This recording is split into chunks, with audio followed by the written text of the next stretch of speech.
L'homme qui promenait son tigre dans l'espace. Un récit dadaïste en 7 minuscules chapitres. 1. Pas sans chaussures. L'homme marchait. Pas quelque part, mais dans l'espace, où marcher relève davantage de l'intention que du mouvement. Il tenait une laisse, à l'autre bout de laquelle flottait un tigre, soigné comme une pensée avant l'endormissement. L'homme posa le pied sur un chemin invisible. Le chemin décida d'exister. « Merci », dit poliment l'homme. Le tigre renifla le vide et fit semblant que cela sentait le dimanche. 2. Des chemins à trous de mémoire. Les chemins dans l'espace étaient étroits et oublieux. Parfois, ils s'arrêtaient au milieu d'un pas et recommençaient 1 mètre plus loin. L'homme ne trébucha pas. Il inventa l'équilibre.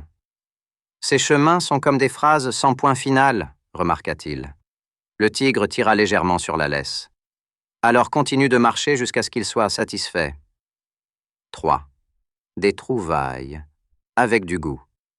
Ils trouvèrent une poire qui mûrissait à l'envers et une grappe composée d'un seul raisin.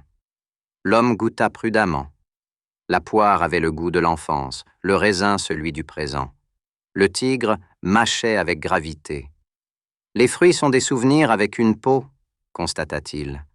L'homme acquiesça et glissa un noyau dans sa poche, pour plus tard ou pour jamais. 4. L'or qui était presque rien.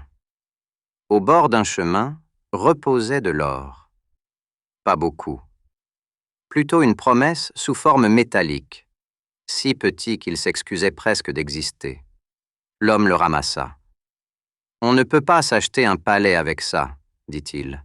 « Mais peut-être une bonne pensée, » répondit le tigre. 5. Les poings sortis du tube. Puis vinrent les poings, blancs et noirs, frétillants, indécis, comme s'ils avaient manqué la sortie. Ils nageaient pêle-mêle comme des opinions dans une tasse de thé. Le tigre s'assit, posa la laisse et commença à les ordonner. Pas sévèrement, plutôt avec bienveillance. Un point voulait danser hors du rang. Le tigre le laissa faire. 6. Un ordre qui respire. Des motifs apparurent, puis se défirent à nouveau. L'homme observait le jeu comme s'il regardait une pensée en train de penser. « À quoi bon tout cela ?» demanda-t-il. Le tigre leva les yeux, un point noir sur le nez. « Pour que ce soit beau un instant, » dit-il. L'homme trouva cela suffisant. 7. La grande petite chose. Lorsqu'ils reprirent leur marche, les points avaient disparu. L'or était toujours là, mais moins important. Les chemins les portaient, les fruits continuaient d'agir. Le tigre ronronnait doucement comme une énigme satisfaite. L'homme s'arrêta. « Peut-être, dit-il, que l'univers est fait de petites choses qui veulent être prises au sérieux. » Le tigre tira sur la laisse. Le chemin fit de la place.